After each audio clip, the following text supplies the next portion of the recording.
இன்றைக்கி மார்னிங் வந்து அந்த ப்ரமோவில் வந்து ஒரு பெரிய டவுட் இருக்குது, பார்வதி வார்டனா இவங்க வார்டனான்னு. அது ரொம்ப கிளியராக கேட்டு பார்த்தப்பறம் தெரியுது, Parvathi warden, FJ assistant warden. FJ வந்து வாட்ச்மேன் நிறைய பேர் சொல்கிறீங்க, அது இல்லை, எஃப்ஜே வந்து அசிஸ்டன்ட் வார்டன். இப்போ ஸ்லோவாக கேட்டு பார்த்தீங்கன்னா உங்களுக்கு தெரிஞ்சிருக்கும். சரி, இப்போ என்னாச்சுன்னா மார்னிங் வந்து பாத்திரமே கழுவலை, நைட்டு வந்து பார்வதி அண்ட் கமருதீன் கழுவி இருக்கணும் போல இருக்குது. அதனால கனி வந்து என்ன சொல்லிட்டு இருக்காங்கன்னா, பார்வதி இந்த பாத்திரம் எதுவுமே கழுவலை அப்படின்னு சொல்கிறாங்க. பார்வதியும் அமித்தும் உட்காந்து பேசிகிட்டு இருக்காங்க. அப்போ வந்துட்டு விக்ரம் வந்து கூப்பிடுறாரு, வாங்க வந்து பாத்திரம் கழுவுங்க, நிறைய பாத்திரம் மிச்சம் இருக்குது அப்படின்னு சொல்லி விக்ரம் வந்து பார்வதி கூப்பிடுறாங்க. கூப்பிட்டுட்டு என்ன சொல்கிறாங்கன்னா, விக்ரம் என்ன சொல்கிறாங்கன்னா, இனிமேல் வந்துட்டு யாரெல்லாம் வந்து பிளேட்ஸை வாஷ் பண்ணாமல் அங்கங்கே வச்சுட்டு போகிறாங்களோ அவங்களோட முட்டை நமக்குன்னு நம்ம வச்சுக்கலாமா பார்வதி அப்படின்னு சொல்லி கேட்குறாங்க. அப்போ வந்து பார்வதி ரொம்ப ஹாப்பியாக வச்சுக்கலாம் அப்படிங்கிறாங்க. உடனே அமித் சொல்கிறார், அவள் வெசல் வாஷிங் டீமில் இருக்கிறனால இதுக்கு ஒத்துக்கிறா, வேறு டீமில் இருந்தால் இந்நேரம் என்ன சொல்லுவா, அது எப்படி அடுத்தவங்க முட்டையை நம்ம எடுக்க முடியும்னு சொல்லுவா அப்படின்னு சொல்லிட்டு அமித் சொல்கிறாரு. நேற்றுக்கே பார்த்திங்கன்னா சபரியோட முட்டை, சபரியோட பங்கு ஷேர் முட்டையை வந்து யார் ஷேர் பண்ணிக்கிறதுங்கிற மாதிரி ஒரு கன்ஃபியூஷன் இருக்கும். அப்போ இது வரைக்கும் என்னென்னா அந்த தனித்தனியாக யாராச்சும் வாங்கிட்டு போயிட்டு இருக்காங்க. அதை வந்து நேற்று எஃப்ஜே ஒரு ரூல் போட்டுருவார், அந்த முட்டையை எல்லாத்தையுமே நம்ம காமனாக ஒரு குழம்பு மாதிரி வச்சிடலாம்.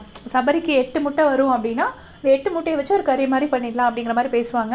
இப்போ பாரு ஒரு ஐடியா கொடுத்துருப்பாங்க, அந்த முட்டையெல்லாம் எகிட்டேரியன்ஸ்க்கு கொடுத்துடலாம் அப்படின்னு, எகிட்டேரியன்ஸ் சாப்பிடுவாங்க அப்படின்னு. ஏன்னா அவங்களும் அமித்தும் எகிட்டேரியன்ஸ் போல் இருக்குது, ஸோ அவங்களுக்கு கொடுத்துடலாம் அப்படிங்கிற மாதிரி ஒரு ஐடியா சொல்லியிருப்பாங்க. ஸோ முட்டைனா ரொம்ப பிடிக்கும் போல் இருக்குது பார்வதிக்கு.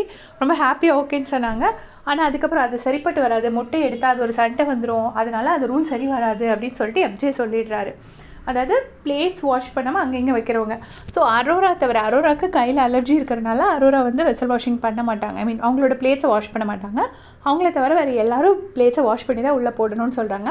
இது போக இன்னொரு சைட் பார்த்திங்கன்னா திவ்யா வந்து ஒரு ஐடியா கொடுப்பாங்க, எல்லா நேரமும் நீங்கள் எல்லாருமே கிச்சனில் இருக்கிறதுக்காக உங்களுக்கு கஷ்டமாக இருக்கும், ஸோ 2 பேராக பிரிச்சுக்கிட்டிங்கன்னா மார்னிங் ஒருத்தர் நைட் ஒருத்தருங்கிற மாதிரி பண்ணிங்கன்னா ஃபுல்லாக நிற்க வேண்டியது வராது அப்படின்னு சொல்கிறாங்க.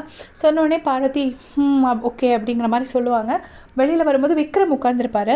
அப்போது திவ்யா என்ன நினச்சிப்பாங்கன்னா, விக்ரம் நம்மளை ஏற்றுக்க மாட்டாருன்னு நினச்சிட்டு நான் அவங்களுக்கு தான் சொன்னேன் அப்படின்னு சொல்லிட்டு தேவையில்லாமல் கோவப்பட்டு போகிறாங்க. பட் விக்ரம் என்ன சொல்கிறாரு பதிலுக்குன்னா, இல்லை இட்ஸ் ஓகே, இது ஒரு நல்ல ஐடியா தானே, இட்ஸ் ஓகே அப்படின்னு சொல்கிறாங்க. பட் பார்வதிக்கு வந்து அது பிடிக்கல, என் பிரெயின் பிளாக் ஆகுது அப்படிங்கிறாங்க. பார்வதிக்கும் திவ்யாவுக்கும் பயங்கர சீக்கிரமாக முட்டிக்க போகுது, அது ரொம்ப க்ளீனாக தெரிஞ்சிருச்சு. அது நம்ம ப்ரமோவில் அடுத்து ஒரு சீக்கிரமே அப்படி ஒரு ப்ரமோ பார்க்க போகிறோம்னு நான் நினைக்கிறேன். அதுக்கப்புறமா வந்துட்டு கமருதீனும் பார்வதியும் வெசல் வாஷிங் பண்ணிகிட்டு இருக்கும்போது எல்லோரும் பிளேட்ஸை வாஷ் பண்ணாமலாம் கொண்டு போட்டிருக்காங்க. அப்போ விக்ரம் வந்து கமருதீனை திட்டிகிட்ருக்காரு, நீ இப்படி ஏன்டா பண்ணுற, ஏன்டா இப்படி அடுத்தவங்க பிளேட்ஸ் எல்லாம் கழுவுற அப்படின்னு சொல்லிட்டு திட்டுறாங்க. ஸோ இதுதான் கமருதீனோட பெரிய ப்ராப்ளம்.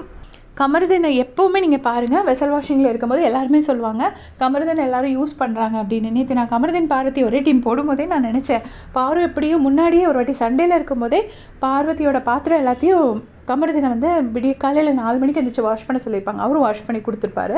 ஸோ இப்போ வந்து 2 பேரும் ஃப்ரெண்ட்ஸாக வேறு இருக்காங்க. ஸோ மொத்தமாக கமருதீன் தலையில் கட்டுறதுக்கு சான்ஸ் இருக்குதுன்னு நினச்சேன். அவர் ஊரில் உள்ளவங்க எல்லாரோட பிளேட்டையும் வாங்கி வச்சு கழுவிட்டு இருக்காரு.